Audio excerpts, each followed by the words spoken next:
আসসালামু আলাইকুম বন্ধুগণ, আপনারা ব্যক্তি মিল্লা কেমন আছেন? আমি তো আমার ঘরের ব্যক্তি মিল্লে খুবই ভালো আছি। গরমের মধ্যে কিন্তু বেশি পরিমাণ গরমটা পড়তেছে, আর এদিকে কি শরীরটাও কেমন দিন একটা বেলেগ বেলেগ করে ঘুমের থেকে উঠতে মনে হচ্ছে না। এখন আয় পড়ছি কেন আমি দুপুরে ভাত রান্ধনের লেগে, আর এসে দুপুরে খাওয়ান দিয়ে রেডি করবো। মানে আয় পড়ছি মাছ ভাজি করতেছি, রুই মাছ রানবো, রুই মাছ ভাজি করতেছি। আর এদিক দিয়ে আমার ভাত হয়ে গেছে, ভাত রান্না ঠিয়া দিবো। আর এদিক দিয়ে রুই মাছটিও ভাজা হয়ে গেছে, হ্যাঁ করে উঠে রাখছি। সেই তেলের মধ্যে আবার দিয়ে দিছি পেঁয়াজ পরিমাণ মতো, তেল দিয়ে এটা সুন্দর করে লাড়াচাড়া করতে হবে। একেবারে সিঙ্কন নষ্ট লাড়াচাড়া কইরা এর মধ্যে আবার পরিমাণ মতো হলুদ, লবণ, মরিচ, আদা, রসুন হগল জিনিস দিয়ে লমো দেওয়ানের পরে দেখেন কি সুন্দর করে একটু পানি দিয়ে দিছি। পানিটা দেওয়ানের পরে একটা সুন্দর করে সেট করে উঠবো না। ওই যে বেটা মানুষের কাছে মাঝে মধ্যে টিয়া পয়সা চাইলে যেমন সেট করে ওঠে হেরম করে, তো যাই হোক দেওয়ানের পরে এটা কষলাই লিছি। কষানোর পরে কিন্তু এর মধ্যে দিব টমেটো, কারণ হচ্ছে কি আমি পেঁয়াজ টমেটো দিয়েই আমার এই রুই মাছগুলো যে বোনা করবো। টমেটোটা দিয়ে আবার সুন্দর করে কষাই লইতে হবে। কষানোর পরে একবার ভালো করে কষানো হইলে এর পরে দিয়ে আমি রুই মাছটি দিব। আসলে আমরা মহিলা মানুষ এমন একটা কষ্ট করি, এমন একটা পরিশ্রম করি, এটা হচ্ছে গিয়ে জানেন নাই বেতনের চাকরি, নাই বেতনের চাকরি আমরা করি আজীবন ধরে। তো এই যে দিয়ে দিলাম টমেটোগুলো দিয়ে এবারে কিন্তু সুন্দর করে কষাইতে হবে। কষাই আবার এটা ডাকনা দিয়ে দেবো। ডাকনাটা দেওয়ানোর পরে দেখবো না যে এর মধ্যে আবার দিয়ে দিতেছি রহুনগুলো দিয়ে দেবো সাইডে। বুঝেন কোয়েন না আবার যে আপনারা 4জন মানুষকে সাইডে দিচ্ছেন না হেডের না।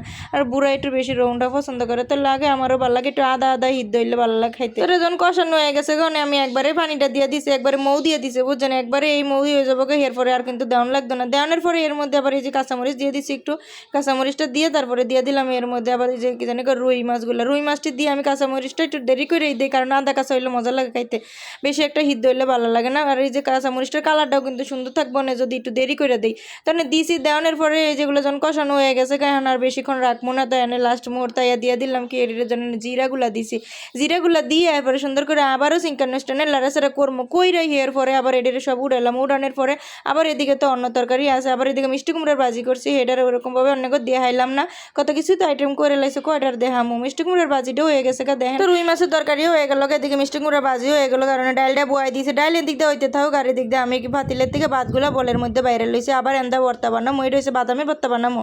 এই মাইয়ার এবার বাদামের ভর্তা হইলে একটু ভাতটা বেশি করে খাইতে চাই, আর বাদামের ভর্তাটা হ্যার খুবই পছন্দ। কিন্তু বাদামের ভর্তাটা বাড়তে গেলে যে কি কষ্ট লাগে সেটা না আমি আর না বুঝি, হেতের এখন আর বুঝে। গরমের মধ্যে বাদামের ভর্তা বাড়া মানে একা শরীরের গাম সব জড়ে থাকে, কোন সময় যে টপ পরে আবার এই ভর্তার মধ্যে ভরে থাকে এই চিন্তাই করি। তো টপ পরে পড়লে তো হ্যাঁ কইতাম না, কারণ কষ্ট করে ভর্তা বানাইছে গামের লেগে কোন আর হালাই দিই। তো এন্দা আমার হইতাছে ভর্তাটা বানানো, আর ওদিক দিয়ে সুন্দর মতন এই যে ডালের মতন ডাইল হইতেছে, আর এন্দা আমার ভর্তা হইতেছে, দুটোটা কামি হইতেছে। আসলে মহিলা মানুষ আমরা এমন এদিক দিয়ে রান্দা বয় দিয়ে এদিক দিয়ে আবার কাপড় চোপড় দুই ঘর দুয়ারও ঝাড়ু দিয়ে মুছি। তো মহিলা মানুষের আবার এক হাতে কাম করলে কিন্তু হয় না, আর তো 4টা 5টা অন লাগে।